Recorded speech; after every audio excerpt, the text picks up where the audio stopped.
Hey there, it's me Eden. If you are new to the channel, then please subscribe to my channel and visit my Patreon page for early access, link in the description. A harsh slap across his rear sent him lurching forward.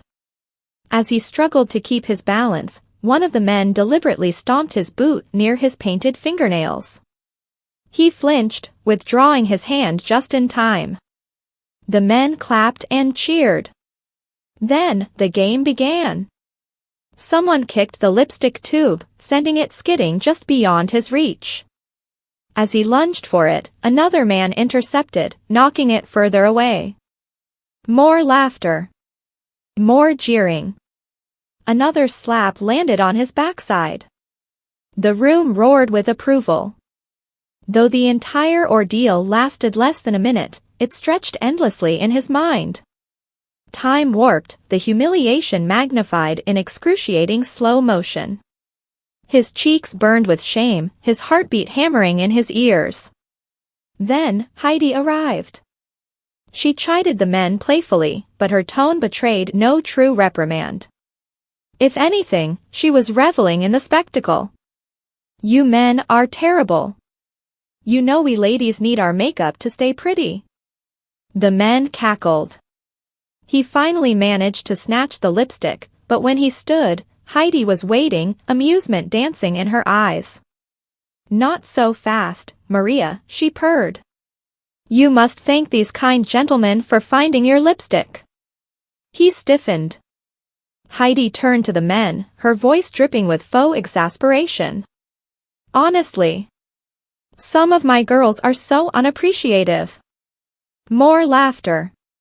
Then, to his horror, Heidi adjusted the lace trim of his bodice, pushing up his artificial cleavage. "Now, Maria," she instructed with exaggerated patience, "say thank you to these nice men. And don't forget to curtsy, a little gratitude goes a long way." He knew there was no escape. He could storm off to the washroom in tears, that was what a real girl would do, wasn't it? But he didn't. Swallowing his pride, he did as he was told, delicately grasping the hem of his skirt and performing what he hoped was a passable curtsy. The men erupted into fresh laughter, pounding the table in delight. Heidi watched him with a satisfied smirk. But she wasn't done. "Oh, honestly, Maria, you really should say thank you." The room hushed, all attention on him. He cleared his throat, forcing out a sugary sweet, "Thank you, gentlemen." He dipped into another curtsy. The response was deafening. They roared with laughter. Over the din, he caught a comment that made his stomach turn. "Silly little slut." Heidi, seemingly pleased with the performance, leaned in close, whispering, "Now get on with your duties, Maria. And no more dramas, please." He gathered his tray and retreated, doing his best to continue serving. A quick glance at the clock sent a fresh wave of despair through him. 3 more hours. When he finally made it back to the bar, he caught sight of a familiar flash of pink behind the gantry. Patricia Crawford. She still wore her elegant evening dress, a clear sign she wasn't working, she was watching. Observing him. She smiled coolly. "And how are you, Maria? Having fun?" The question was loaded. She knew he wasn't having fun. But when he muttered a quiet yes, her smirk deepened. As he waited for the next round of drinks, she raised a single manicured finger to her lips. "Almost lost your lipstick there, sweetie. That would never do, would it?" Then, she turned on her expensive heels and glided across the room, silk fabric rippling with her movement. He exhaled shakily, the weight of her presence pressing down on him. She had seen everything. The memory of the day he'd challenged Peach Crawford flashed in his mind. He had been so sure of himself back then. So arrogant. Now, he regretted it more than anything. It was nearly 4 in the morning when he finally made it to the locker room. Unsurprisingly, he was the only one there. The real girls had already thrown on coats and vanished into the night. He sat heavily on the bench, staring at his reflection in the dented locker mirror. Maria stared back. As Heidi had explained in the briefing, late nights meant leaving the club through the locker room exit. Once outside, the door would lock securely behind him, saving the trouble of someone staying behind to lock up. He fumbled with the laces on his boots, frustration mounting as one of his false nails snapped off in the process.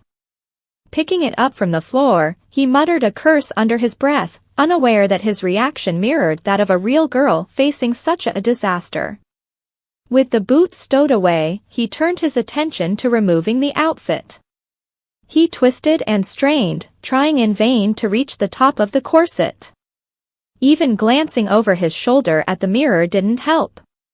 His arms ached, and he wished, absurdly, that his nails were just a little longer. After 10 minutes of struggle, he slumped onto the bench in defeat.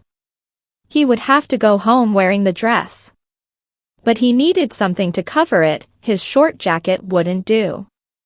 Desperation set in as he scoured the locker room for a forgotten coat.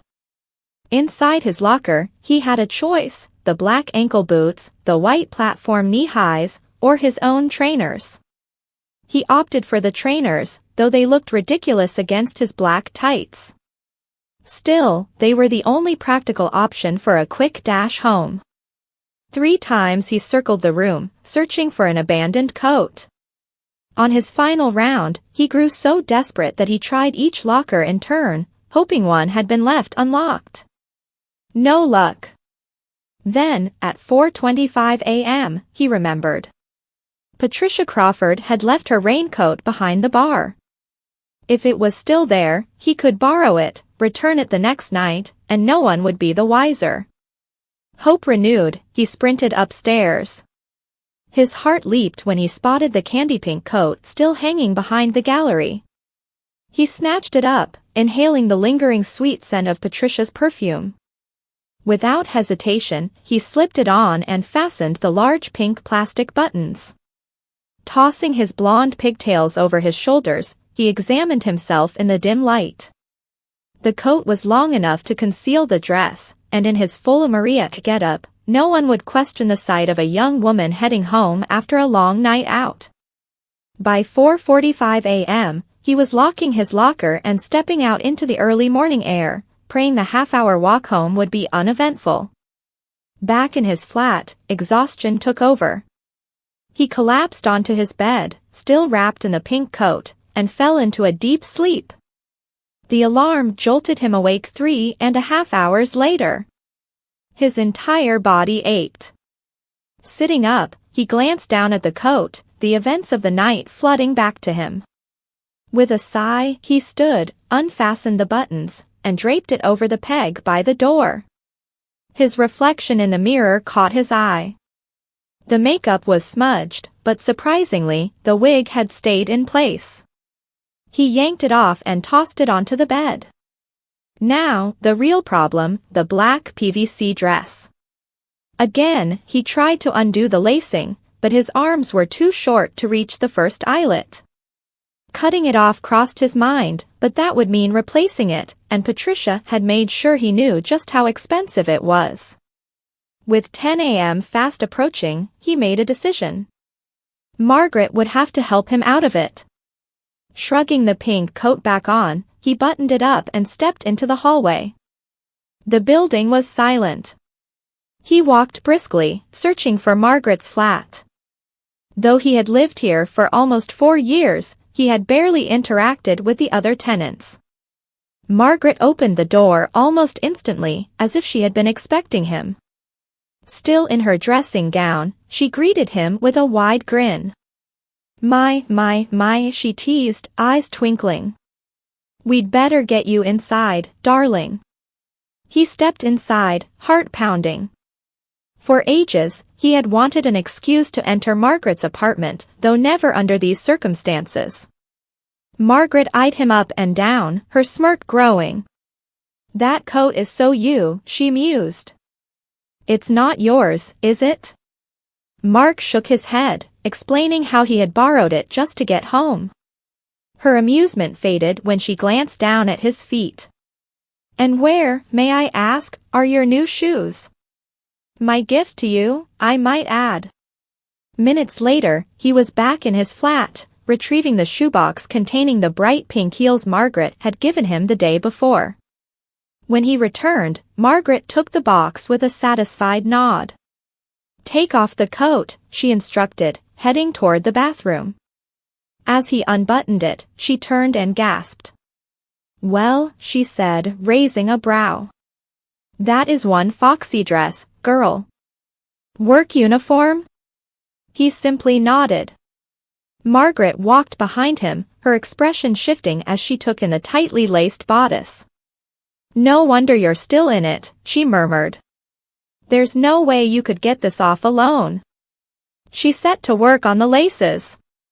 The relief he felt as the dress loosened far outweighed any lingering shame. Moments later, the garment slid to the floor, and he stretched, his aching muscles protesting. Margaret ushered him into the bathroom. "Wash up while I tidy the lounge," she instructed. "I'll be back soon to take your makeup off, so don't dilly-dally, we've got a lot to do this morning." Left alone in the warm, perfumed bath, Mark exhaled.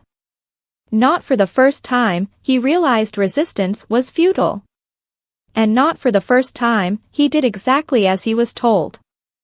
Being a girl isn't all that easy, is it? Please subscribe my channel for the next part. And visit my Patreon page for early access.